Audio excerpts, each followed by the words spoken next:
같이 사도신경으로 우리의 신앙을 살아계신 하나님께 고백 드리시겠습니다.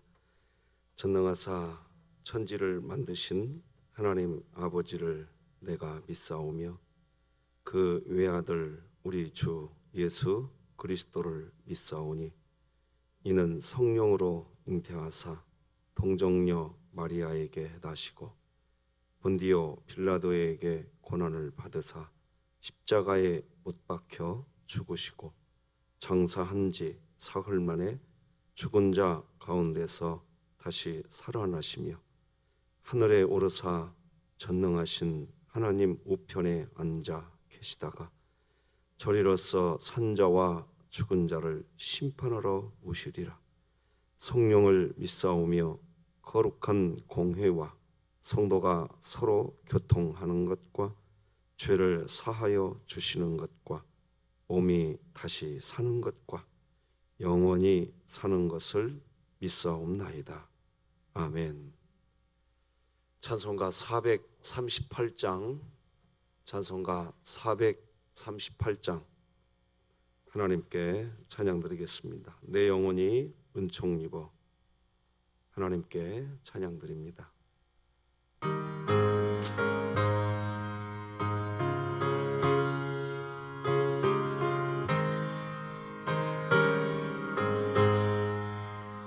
내 영혼이 은총 입어 중한 죄짐 벗고 보니 슬픔 많은 이 세상도 천국으로 화하도다.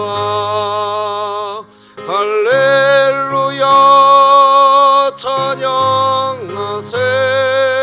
내 모든 죄 사함 받고 주 예수와 동행하니 그 어디나 하늘나라.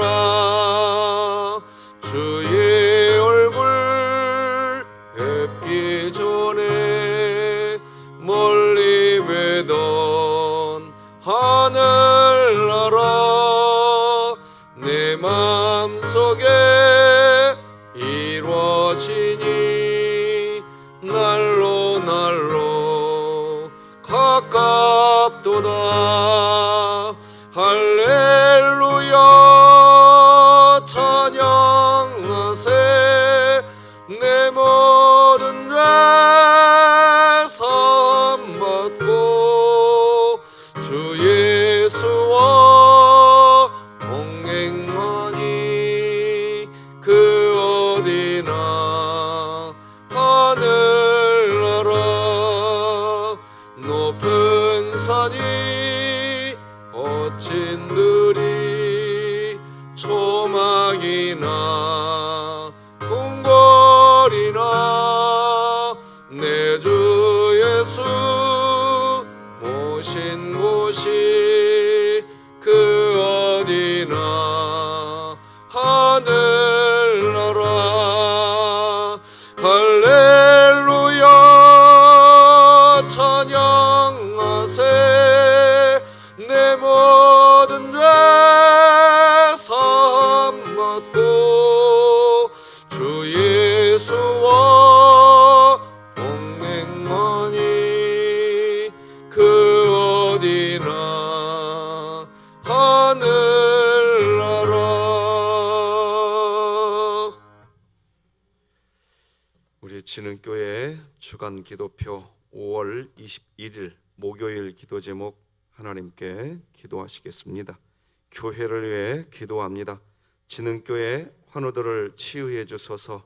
박형용 안수집사, 차은아 사모, 김원복 은퇴 안수집사, 박복성 명예권사 하나님의 능력으로 치유하사 2020년 복음을 전수하는 가정을 세우는 교회가 되게 하소서. 이웃을 위해 기도합니다.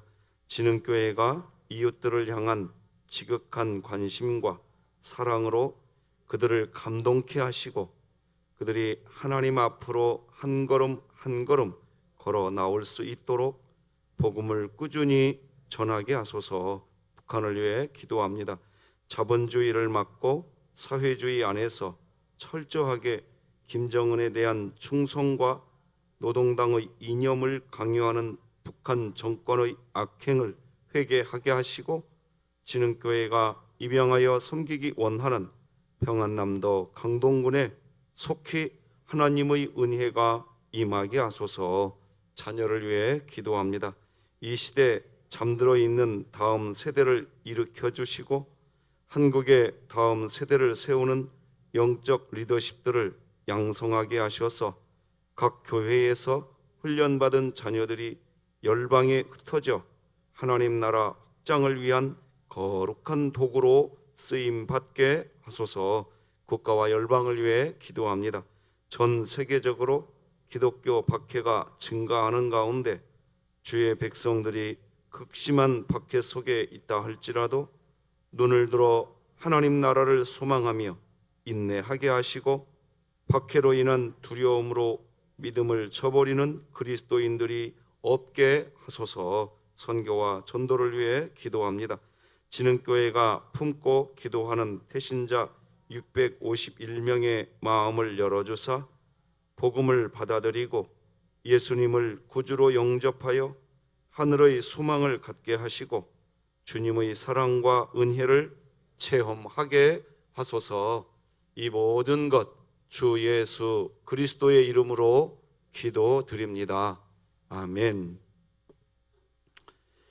오늘 함께 나눌 하나님의 말씀은 구약성경 시편 18편 말씀을 보시겠습니다. 사실 제가 어제 오늘 본문을 봐야 되는데 한번 건너뛴 것 같습니다. 오늘 시편 18편 30절에서 마지막 50절까지 한 절씩 교독하시겠습니다. 시편 18편 30절에서 마지막 50절까지 교독하십니다. 하나님의 도는 완전하고 여호와의 말씀은 순수하니 그는 자기에게 피하는 모든 자의 방패시로다. 여호와 외에 누가 하나님이며 우리 하나님 외에 누가 반석이냐. 이 하나님이 힘으로 내게 띠우시며 내 길을 완전하게 하시며 나의 발을 완사슴 발 같게 하시며 나를 나의 높은 곳에 세우시며 내 손을 가르쳐 싸우게 하시니 내 팔이 놋 활을 당기도다.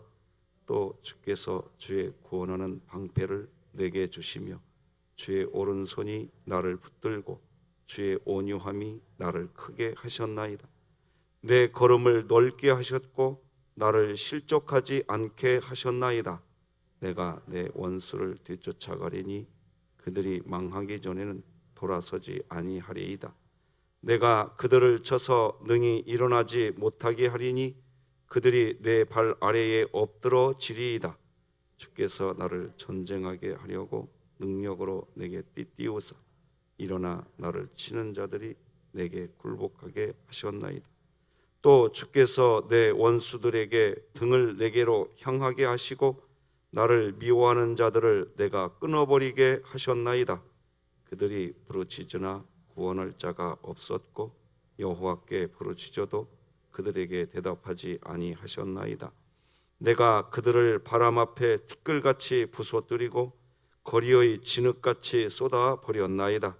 주께서 나를 백성의 다툼에서 건지시고 여러 민족의 으뜸으로 삼으셨으니 내가 알지 못하는 백성이 나를 섬기리이다. 그들이 내 소문을 들은 즉시로 내게 청종함이요 이방인들이 내게 복종하리로다. 이방 자손들이 쇠잔하여 그 견고한 곳에서 떨며 나오리로다. 여호와는 살아계시니 나의 반석을 찬송하며 내 구원의 하나님을 높일지로다. 이 하나님이 나를 위하여 보복해 주시고 민족들이 내게 복종하게 주시도다. 주께서 나를 내 원수들에게서 구조하시니 주께서 나를 대적하는 자들의 위에 나를 높이 드시고 나를 포악한 자에게서 건지시나이다. 여호와여, 이러므로 내가 이방 나라들 중에서 주께 감사하며 주의 이름을 찬송하리이다. 함께 읽겠습니다. 여호와께서 그 왕에게 큰 구원을 주시며 기름 부음 받은 자에게 인자를 베푸시며 영원토록 다윗과 그 후손에게로다. 아멘.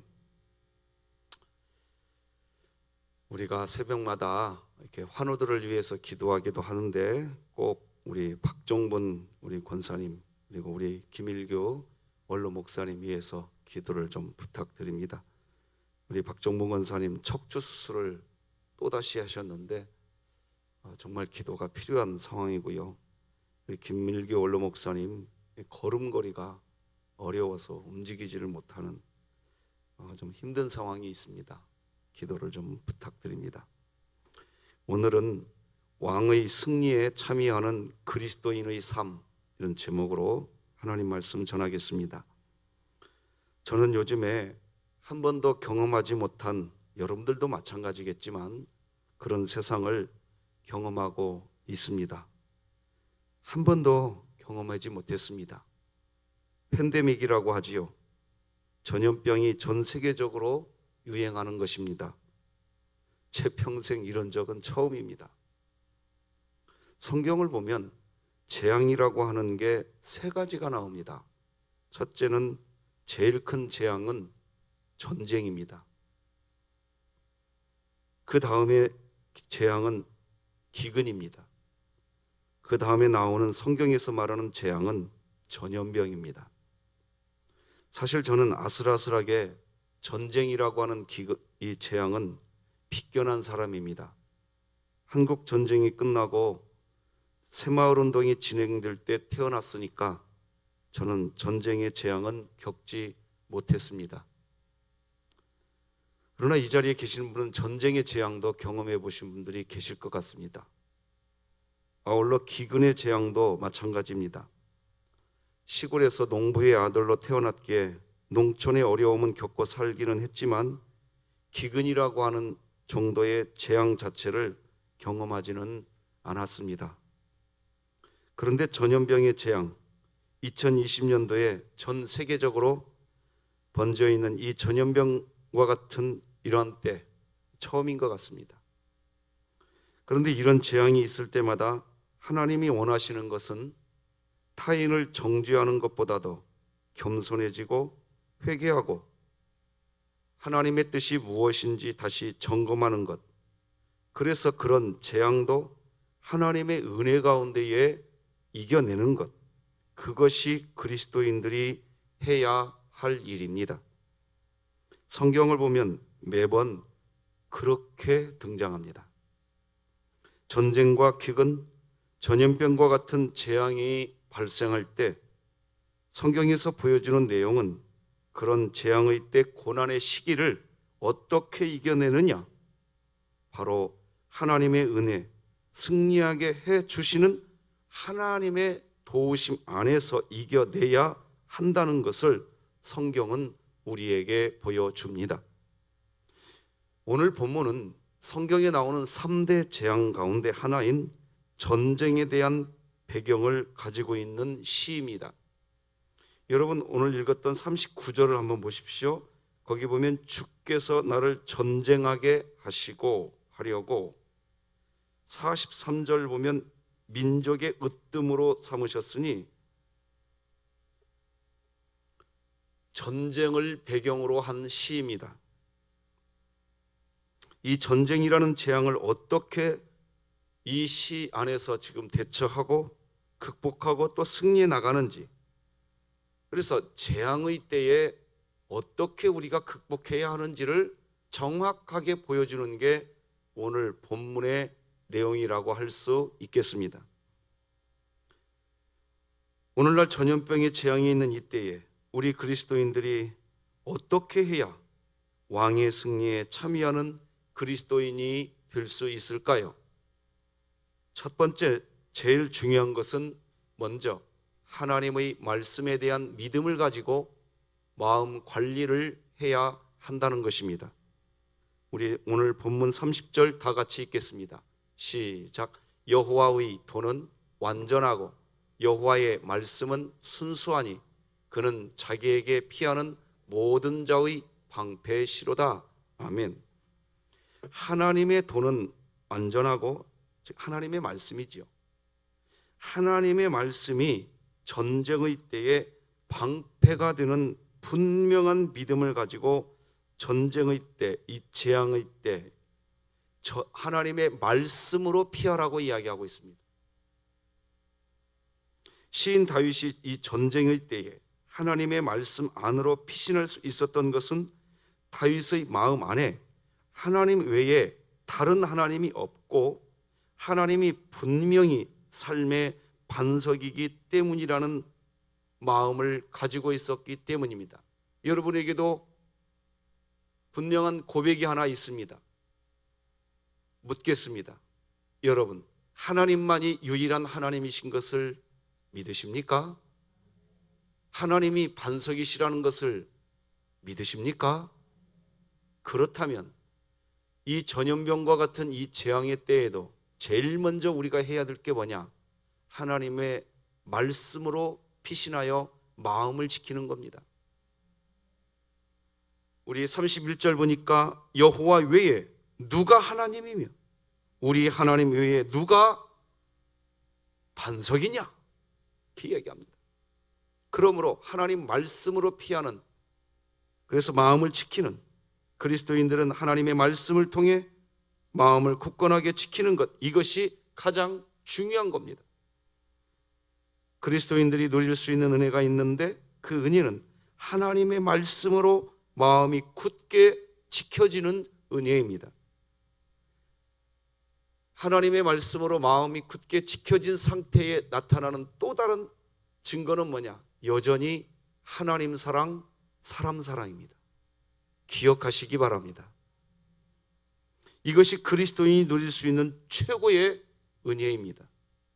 그리고 말씀으로 마음이 지켜지는 그리스도인만이 할 수 있는 가장 멋진 고백입니다.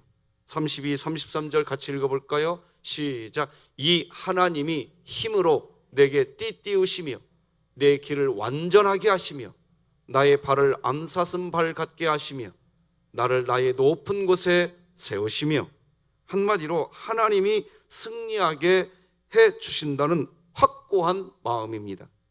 하나님이 나에게 띠를 띠우신다. 이 띠를 띠운다는 것은 이 허리의 띠를 이야기합니다. 내가 가는 길을 완전하게 하신다. 나의 발을 사슴의 발 같게 하신다. 나를 나의 높은 곳에 세우실 것이다. 내 손을 가르쳐 싸우게 할 것이다. 지금 32절, 33절은 이렇게 얘기합니다. 그러니까 우리가 하나님의 말씀으로 피신하면 하나님의 말씀이 우리의 허리를 지키신다는 것이고 우리의 발을 지키신다는 것이고 우리의 손을 지켜주신다는 것인 줄 믿으시기 바랍니다. 지금 그 얘기하고 있는 겁니다. 그래서 다윗은 실제 골리앗, 블레셋의 장군이지요, 골리앗 앞에서 낙담하고 있는 사울에게 사무엘상 17장 32절 보면 이렇게 이야기합니다. 다윗이 사울에게 말하되 그로 말미암아 사람이 낙담하지 말 것이라. 주의 종이 가서 저 블레셋 사람과 싸우리이다. 할렐루야. 여러분, 우리 새벽기도 나오시는 성도 여러분, 낙담하지 마십시오. 야, 이렇게 되어서 주일날 보니까 예배 자리가 횡하네. 여러분, 지금 여전히 우리가 싸우는 거 아닙니다. 하나님이 하실 수 있도록 여러분과 제가 해야 할 일은 뭐냐? 하나님의 말씀으로 피신해 있으시기 바랍니다. 우리가 해야 할 일은 그겁니다. 그러면 하나님께서 우리가 염려하고 있는 것은 띠띠워 주시고 우리의 발 지켜주시고 우리의 손 가르쳐 싸우게 하실 줄 믿으시기 바랍니다. 주님이 하시는 거예요. 사람이 낙담하지 말 것이라 다윗은 사울에게 과감하게 이야기합니다. 이 말은 상황에 기죽지 말아라, 주눅들지 말라는 뜻입니다. 하나님의 말씀이 마음 안에 있다면 기죽지 말고 주눅들지 말라는 뜻입니다. 여호수아 7장 5절 여호수아의 표현에 의하면 사람이 말입니다, 너무나 큰 두려움에 쌓이게 되면 마음이 녹아서 물같이 된다는 표현이 나옵니다. 아이 사람이 그들을 36명쯤 쳐 죽이고 성문 앞에서부터 스바림까지 쫓아가 내려가는 비탈에서 쳤으므로 백성의 마음이 녹아 무엇같이 된지라? 물같이. 여러분, 어떤 심각한 고난 앞에서 하나님의 말씀으로 우리 마음이 지켜지지 않으면 마음이 녹아서 물같이 되어버리는 것입니다. 마음이 물같이 되면 걷잡을 수가 없습니다. 여러분, 물은 그냥 높은 곳에서 낮은 곳으로 그냥 흘러가 버립니다. 높은 곳에 있던 물이 낮은 곳이라고 하면 그 낮은 그 밑쪽 끝부분에 무엇이 있는지, 물은 그냥 흘러가기에 그 물이 끝부분에 시궁창이 있는지 쓰레기장이 있는지 물이 그걸 보고 흘러가는 거 아닙니다. 시궁창이 있든 쓰레기 더미가 있든 그냥 흘러가 버립니다. 마음이 물같이 녹아버리면 이런 게 큰 문제가 됩니다. 원래의 문제보다 시궁창으로 마음이 물같이 되어서 흘러가 버리면 원래의 문제는 사라져버리고 이 마음이 시궁창이 되어버립니다. 쓰레기 더미가 되어버려요. 그게 더 큰 문제입니다. 그렇기에 전쟁과 기근, 전염병의 재앙 앞에서 우리 그리스도인들이 제일 먼저 해야 할 일은 하나님의 말씀으로 마음을 지키는 일입니다. 마음을 지키면 고난 중에도 하나님이 나를 붙들어 주신다는 믿음이 있습니다. 실족하지 않습니다. 그래서 35절 36절에서 다윗은 이렇게 노래합니다. 또 주께서 주의 구원하는 방패를 내게 주시며 주의 오른손이 나를 붙들고 주의 온유함이 나를 크게 하셨나이다. 내 걸음을 넓게 하셨고 나를 실족하지 않게 하셨나이다. 할렐루야. 그렇습니다. 결국 우리 그리스도인들이 고난의 때에 제일 먼저 해야 할 일은 마음을 지키는 것입니다. 그래서 잠언은 이렇게 4장 23절에서 모든 지킬 만한 것 중에 더욱 네 마음을 지키라. 생명의 근원이 이에서 남이니라. 마음이 지켜진 사람의 최종 모습은 하나님 사랑, 사람 사랑입니다. 이게 마음을 지킨 최종 결론입니다. 믿으시기 바랍니다. 오늘같이 전염병의 재앙이 있는 이때에 우리 그리스도인들이 어떻게 해야 승리하는 왕의 승리에 참여하는 그리스도인이 될 수 있느냐? 그 둘째는 성령의 능력을 덧입어야 합니다. 34절 말씀을 다 같이 읽겠습니다. 시작. 내 손을 가르쳐 싸우게 하시니 내 팔이 놋 활을 당기도다. 사실 내 손을 가르쳐 싸우게 하시니 내 팔이 놋 활을 당기도다. 이 말은 다윗이 하나님의 말씀으로 마음을 굳건하게 지킬 때 주어진 성령의 역사라고 할 수 있습니다.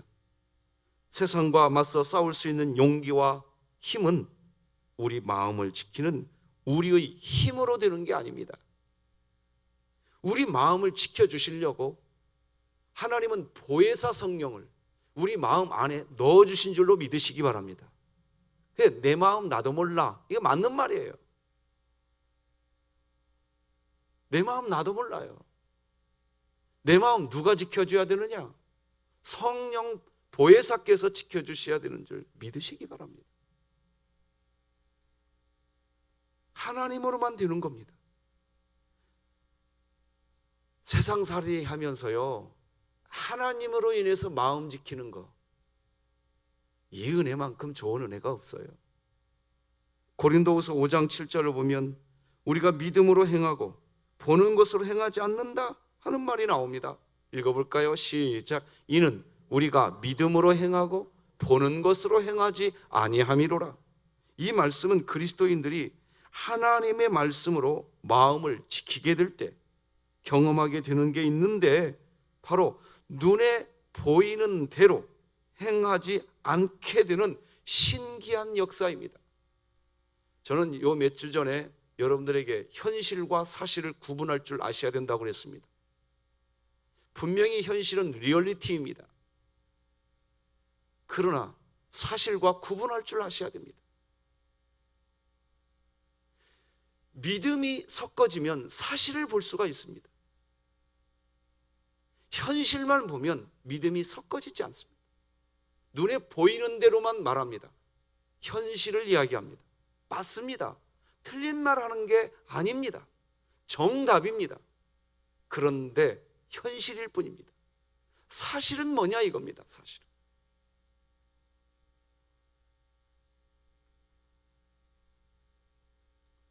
눈에 보이는 대로 행하지 않게 되는 신기한 역사가 여러분에게 있기를 바랍니다.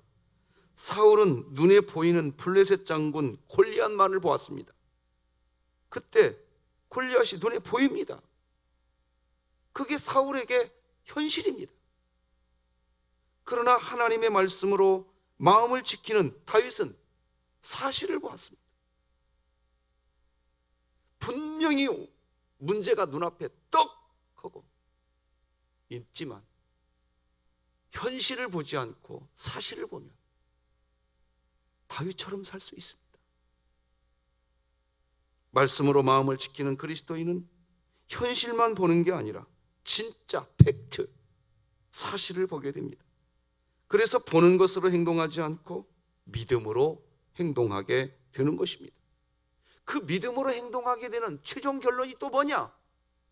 하나님 사랑, 사람 사랑입니다. 하나님의 일 하겠다고 하면서 이걸 놓치지 마십시오. 그게 하나님의 일입니다. 히브리서 4장 2절을 보면 어떤 사람들은 하나님의 말씀을 들어도 그 말씀이 유익이 되지 못한다고 이야기합니다. 그 이유는 믿음과 결부시키지 않기 때문이라고 이야기합니다. 우리 같이 읽어볼까요? 시작. 그 말씀이 그들에게 유익하지 못한 것은 듣는 자가 믿음과 결부시키지 아니함이라. 여러분, 하나님의 말씀을 읽거나 들으실 때 아멘이 되신다는 것은 하나님이 저와 여러분의 삶에서 뭔가 그 말씀을 통해서 유익을 주시려고 하시는 하나님의 시작입니다. 그러므로 말씀에 아멘이 되시면 입술로만 아멘을 하지 마시고 진짜 믿음을 결부시키시기 바랍니다. 믿음을 결부시킬 때 착각하시는 게 있습니다. 외부에서 내 마음 안으로 또 다른 믿음이 들어와야 되는 줄 압니다. 아닙니다. 여러분들 안에 이미 믿음 있습니다.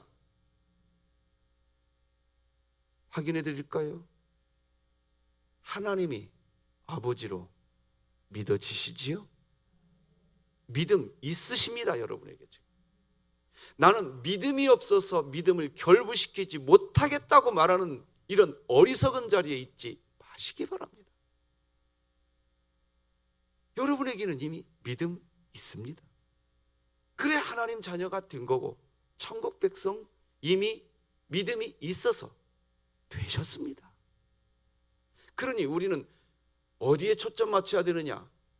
내가 하나님께 부름을 받았나?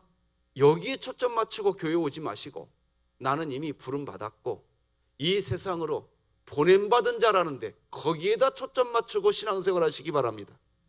그러셔야 됩니다.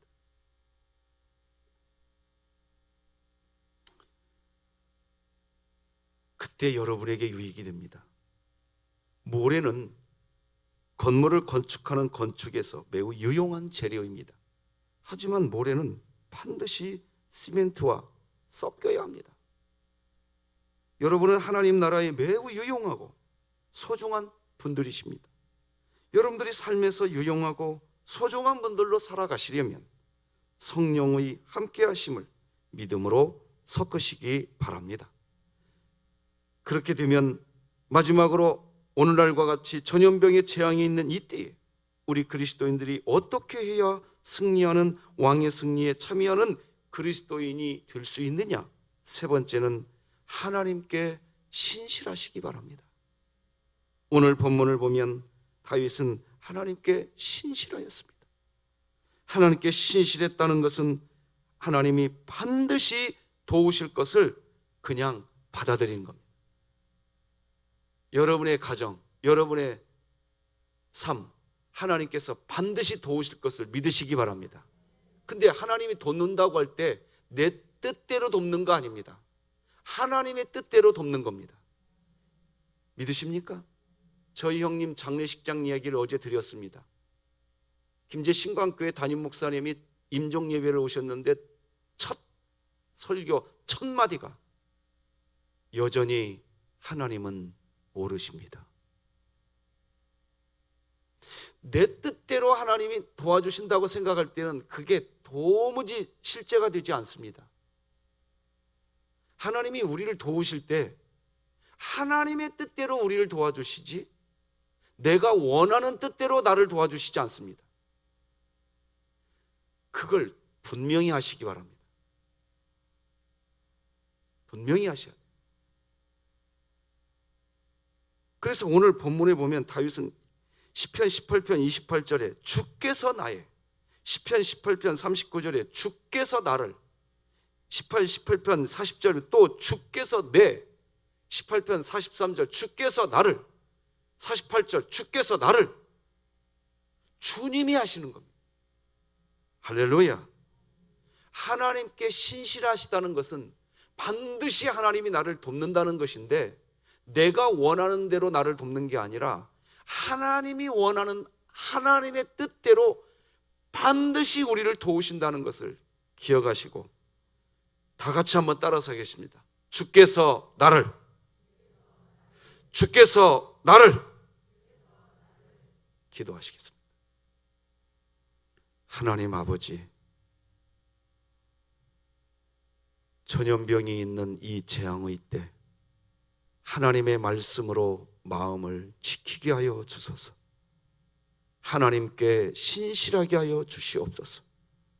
성령의 인도하심을 받게 하여 주시옵소서.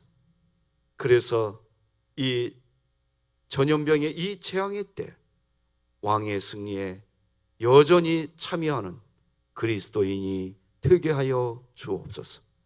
바라기는 백신이 속히 개발되어 전 세계가 안정되게 하시고, 그러나 지금 이때에라 백신이 아직 개발되지 않은 이때라 할지라도 여전히 하나님은 오르십니다. 하나님 안에 있게 하여 주시옵소서. 우리 진흥교회 예배당 예배가 완벽하게 회복되게 하여 주시옵소서. 예수님의 이름으로 기도드립니다. 아멘. 하늘에 계신 우리 아버지여, 이름이 거룩히 여김을 받으시오며 나라가 임하시오며 뜻이 하늘에서 이루어진 것 같이 땅에서도 이루어지이다. 오늘 우리에게 일용할 양식을 주시옵고 우리가 우리에게 죄 지은 자를 사하여 준 것 같이 우리 죄를 사하여 주시옵고 우리를 시험에 들게 하지 마시옵고 다만 악에서 구하시옵소서. 나라와 권세와 영광이 아버지께 영원히 있사옵나이다. 아멘.